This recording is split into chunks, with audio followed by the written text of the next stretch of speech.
For my first 10 years at Imagineering, I spent in the model shop, and then I was the first female manager, and then I was promoted to director, vice president, and I retired as a senior vice president. So I was the first woman in all those positions at Imagineering, yeah. That's a brief history. I first started in 1968. I was what was called a summer hire.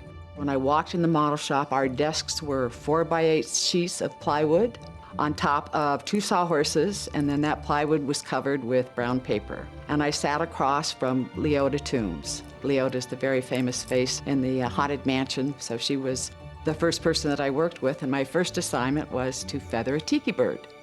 You're asking for my work history. I need to back up a little bit because I'm also the daughter of Dick Irvine, who started working with Walt in the very, very beginning. Growing up in our family was like being an Army brat. You were a Disney brat. You know, Walt would call, I say, Daddy, Walt's on the phone.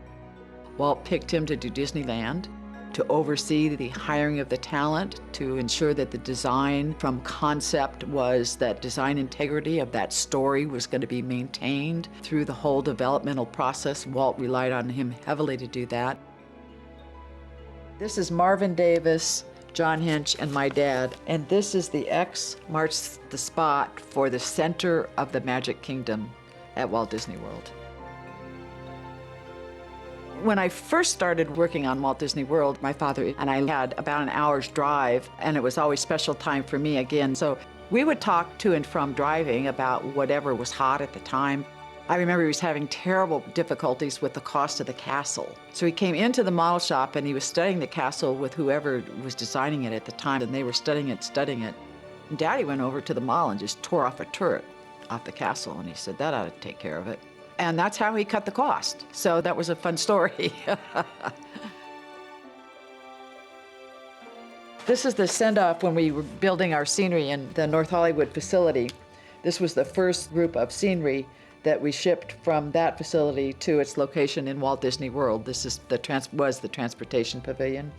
And Ward Kimball is over here. He was the art director for it. And this is a bottle of champagne, although it really wasn't. It was sparkling water that I threw, and it did not break open. So Ward had to help me send off the first truckload of scenery. So we always had fun. Being the 5th sibling of 10 children, it was always fun to kind of set a path as to whether we'd be part of Disney or not. My vision is to keep it fresh. Know who your audience is, really understand your audience, because it's so diverse in Walt Disney World. And you're dealing with so many generations. And keep with the storytelling. The storytelling is what we do best. Keep it fresh, keep it interesting, keep it fun, and enjoy it.